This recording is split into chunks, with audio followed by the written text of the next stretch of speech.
నిత్యం మనం కొన్ని వేల రకాల ఫ్లవర్స్ చూస్తూ ఉంటాం. బంతి, చామంతి, కనకాంబరాలు, మల్లెలు అని ఇలాగ అందమైన ఫ్లవర్స్ మనం చూస్తూ ఉంటాం. కానీ రాఖీ పేరుతో ఒక ఫ్లవర్ ఉందని చాలామందికి తెలీదు. అసలు ఈ ఫ్లవర్ ఎక్కడుంది?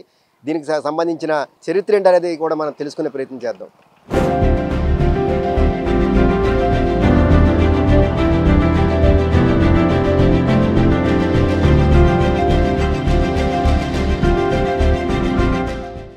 ఫ్రెండ్షిప్ డే లేదంటే రాఖీ పండుగ వస్తుందంటే ఎక్కడ చూసినా సరే రోడ్ల నిండా కూడా రాఖీలు ఎక్కడ కనిపిస్తూ ఉంటాయి. కానీ ఒక చెట్టు రూపంలో ఉన్న రాఖీ అయితే మీకు ఎక్కడ కనిపించుండదు. కానీ విశాఖపట్నంలోని ఉన్న బయోడైవర్సిటీ పార్క్లో ఒక ఫ్లవర్ రాఖీలాగా కనిపిస్తూ ఉంటుంది.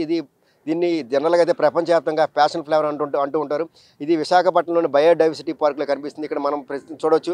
ఇదే రాఖీ ప్యాషన్ ఫ్లవర్ అంటారు. ప్రపంచవ్యాప్తంగా దీన్ని రాఖీ ప్యాషన్ ఫ్లవర్ అనిపిస్తారు. అయితే ముద్దుగా అయితే మన ఇండియాలో అయితే దీన్ని రాఖీ ఫ్లవర్ అని కూడా అంటారు. దీనికి సంబంధించి అసలు దీని ప్రత్యేకతలు ఏంటి, దానికి సంబంధించి ఇక్కడ మనకు వివరించడానికి ఇక్కడ బయోడైవర్సిటీ ప్రెసిడెంట్ రామమూర్తి ఉన్నారు. సార్ దీని ప్రత్యేకత ఏంటి సార్? దీన్ని ఫస్ట్ ఇది చాలా అందమైన మొక్కల్లో అలాగే పుష్పాల్లో ఇది ఒకటి మాట. ఇది ప్రపంచవ్యాప్తంగా ముఖ్యంగా అమెరికాలో వాటిలో బ్రెజిల్, కొలంబియా అక్కడ అది పుట్టింది యాక్చువల్గా ఇవి. సో దీని అందం చూసి చాలామంది ఏం చేస్తారంటే దీన్ని మిగతా దేశాలకి ఇండియాలో కూడా దాన్ని బొటానికల్ గార్డెన్స్కి మెల్లిగా తీసుకొచ్చారు మాట ఇక్కడికి. సో ఇండియాలో కూడా అన్ని చోట్ల ఉండదు, కొన్ని ప్రత్యేకమైన బొటానికల్ గార్డెన్స్లో ఉంటుంది. మన జీవ వైవిధ్య ఉద్యానవనంలో ఇలాంటి మొక్కలు, ఇలాంటి 6 రకాల మొక్కలు ఉన్నాయి. ఒక రకం కాదు ఇక్కడ. వీటన్నిటిని కూడా శాస్త్రీయంగా ప్యాసిఫ్లోరేస్ అనే కుటుంబం చెందుతుందన్నమాట. ప్యాసిఫ్లోరా అంటారు, లేదా ప్యాషన్ ఫ్లవర్స్ అంటారు. ఇది ప్రపంచవ్యాప్తంగా మనం అనుకునే మొక్క పేరు ఇది. సో మనకేంటంటే ఇండియాలో ముఖ్యంగా వీటికి రక్షాబంధన్ ఫ్లవర్స్ అని, ఎందుకంటే మనకి ఈ సోదరీమణుల మధ్య రాఖీ పండుగ నాడు ఇలా కడతారన్నమాట. ఇది తీగ మాట యాక్చువల్గా. ఈ కార్డు ఎలా ఉంటుంది, ఇటుపక్క కార్డు ఉంటుంది. సో ఈ కార్డు తీసుకుని చేతికి ఇలా కడతారన్నమాట. ఇలా వస్తుందన్నమాట ఇది. అలాగే ఆకులు కూడా చాలా అందంగా ఉంటాయి. 3 లోబ్స్ ఉంటాయి అన్నమాట అలాగా. సో పిచ్చాడికి టెండిల్స్ వస్తాయి ఇలాగా, చక్కగా ఇలా పాక్కుంటూ వెళ్ళిపోతున్నమాట ఇది. సో దీనికి ఈ పర్పుల్ కలర్లో ఉంటుంది. యాక్చువల్గా దీన్ని కృష్ణ కమలం అని కూడా అంటారు. కారణం ఏంటంటే కృష్ణుడు నీలంగా ఉంటాడని. ఇప్పుడు యాక్చువల్గా నిజంగా చెప్పాలంటే కృష్ణుడు నీలం రంగు కాదు, ఏదో ఎన్టీ రామారావుకి నలుపు రంగు ఒప్పుకోడు కాబట్టి అతనికి ఆ రంగు వేసి నీలం రంగు వేశారు. సో నీలమేఘశ్యాముడు అంటే మేఘాల్లో వర్షం నీరు ఉన్నప్పుడు మేఘాలు నల్లగా మారుతాయి. అది మాట. నీలం అంటే అక్కడ అర్థం నలుపు అని అర్థం అక్కడ అది. సో దీనిగా మరి ఆ దేవుడి పేరు చెప్పి కృష్ణుడు అందంగా ఉంటాడు కదా. సో అందుకు ఈ అందమైన పుష్పం కాబట్టి కమలం రూపంలో ఉంది కాబట్టి కృష్ణ కమల్ అని కూడా అంటారు. రక్షాబంధన్ అంటారు, ఫ్రెండ్షిప్ ఫ్లవర్స్ అంటారు వీటిని. సో ఇవి అరుదుగా కనిపిస్తుంటాయి.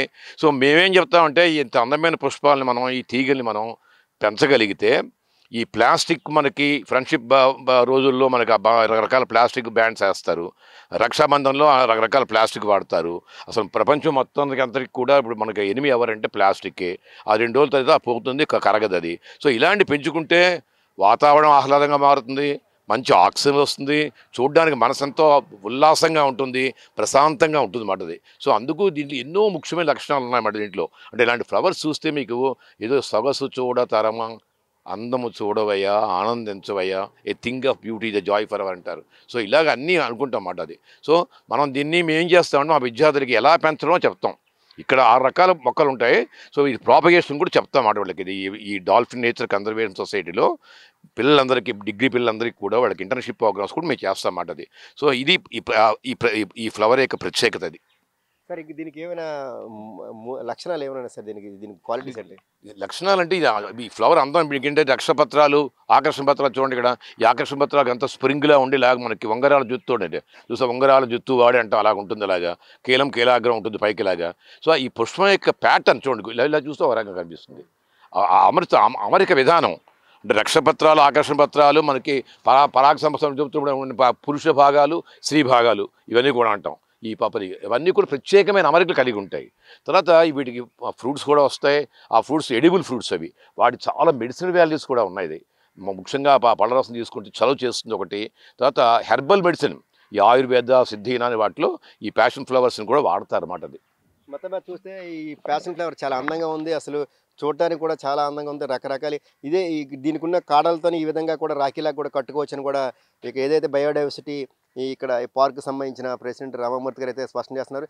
ఇలాంటి ఊరికనే రాఖీలు, ప్లాస్టిక్లు కట్టే బదులు ప్రతి ఇంట్లో కూడా ఈ ప్యాషన్ ఫ్లవర్, దీన్నే ఫ్లవర్ అని కూడా అంటారు. ఇటువంటివి మన ఇంట్లో పెంచుకోవడం వల్ల ఇంటిలో ఆక్సిజన్ అన్ని మనకి సమకూరడంతో పాటు ఇంటి వాతావరణం బాగుంటుంది. మరోవైపు ఇటువంటి మనం రాఖీ రోజు లేకపోతే ఫ్రెండ్షిప్ రోజు కట్టి పారేసిన తర్వాత అవి పర్యావరణానికి ఎటువంటి హాని కూడా చేయవు. ఇటువంటి వాటిని పెంచుకోవడం వల్ల కూడా ఎంతో మంచిదని కూడా ఇక్కడ పార్క్కి సంబంధించిన పెద్దలంతా కూడా స్పష్టం చేస్తున్నారు. ఇటువంటి అంటే ప్లాస్టిక్ని నిషేధించాలి, ప్లాస్టిక్ దూరం అవ్వాలంటే ఖచ్చితంగా ఇలాంటి బయోడైవర్సిటీలో ఉన్న ఇలాంటి మొక్కలను పెంచుకోవడం వల్ల మనకు ఉపయోగం అని కూడా అంటున్నారు. ఇది చూసి చాలా అందంగా కూడా ఉంది.